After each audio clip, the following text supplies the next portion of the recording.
All right, Dylan, obviously a tough loss tonight, a back and forth competitive game. What was your take on the effort here tonight?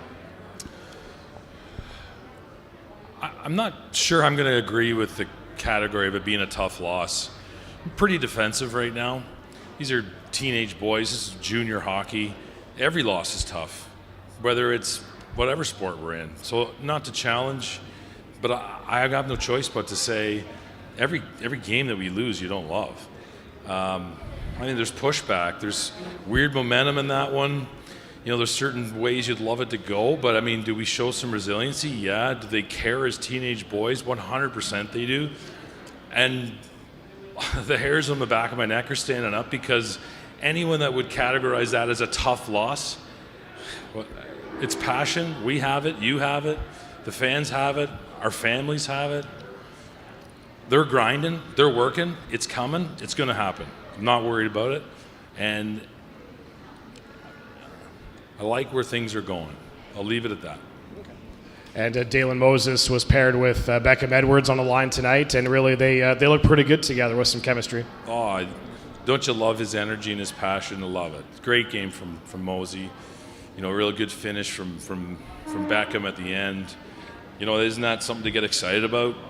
I think that is. You know, we've got 5 games left, and the ability to put our team where we believe they would be, and they will go, and they're getting there. But yeah, I'm with you. I thought Dalen Moses was fantastic today.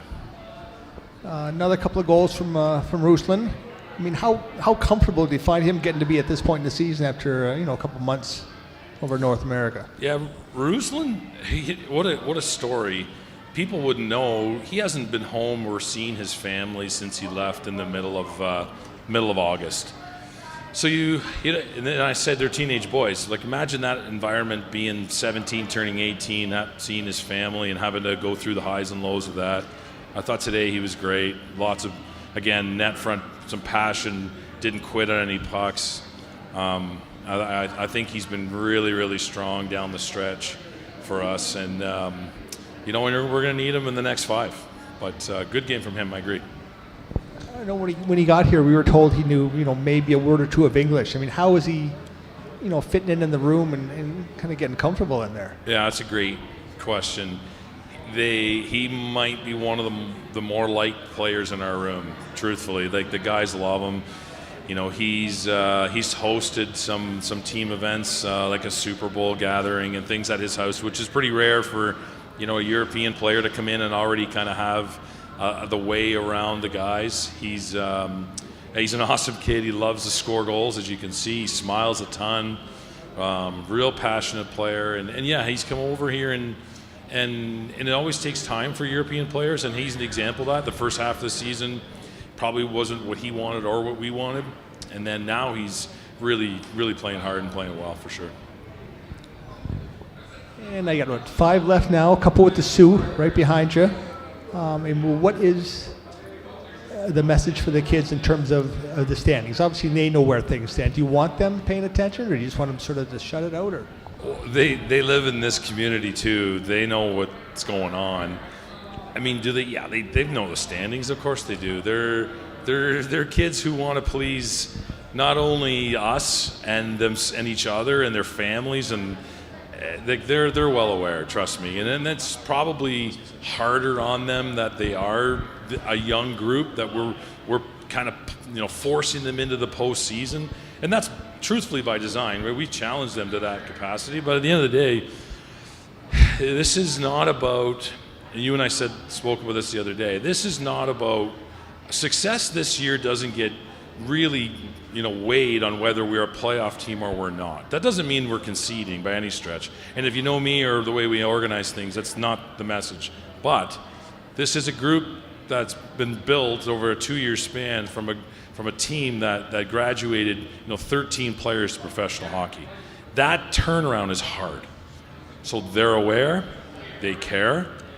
And I believe that we'll find a way in, and the learning experience will be excellent. Look at Friday's night game. I mean, there's no bigger games. We've been saying it here for a few weeks, but the Sioux Greyhounds in town, you play them twice here in the next 5 games. maybe tee up that game and the importance of that one. Oh man, they're all important, right? Like that's kind of the part that we've gone through. I mean, the Greyhounds are just like us. They don't want to be out. They've got some young players that need to feel playoff hockey and want to go through it. It's going to be an awesome couple of games. I know that for sure. I think if the passion that we see in phases tonight shows up Friday, then we're fine. But we're going to have to be ready to play from behind at times and not get a call or two that you want. And you have to be ready to get to the net and play physical. And it should be the type of games you want your young players to be a part of, realizing that it's kind of somewhat on the line. Looking forward to it. We've seen a lot of ups and downs from the guys this year. It's obviously a really young team and a lot of the young players playing a lot of minutes. The length of the season, these young players coming into this league, they don't know what it's like to go through a grind of 68 games, practicing every day. Do you think maybe some of the ups and downs are due to the fact that some of these young players just, not necessarily the physical side of the game, but it's the mental side of the game? I think, and anyone who would remember, in September and October, we said this would be the season we're going to be in for. It is, because to your point, it's a roller coaster ride. When we're low, we're low. When we're high, we're feeling great. We could go through stretches of games where we're, January where we looked fantastic, and now we're not. And it's not that we're not right. So is it the mental grind? Maybe. Is it a physical grind? Probably. Those are all factors. That's why we wanted to play meaningful games down the stretch. I honestly, I feel like I'm defending them, but I have to. They care. I know it. I watch them every day. I'm excited to see how we respond these next 5 games, for sure.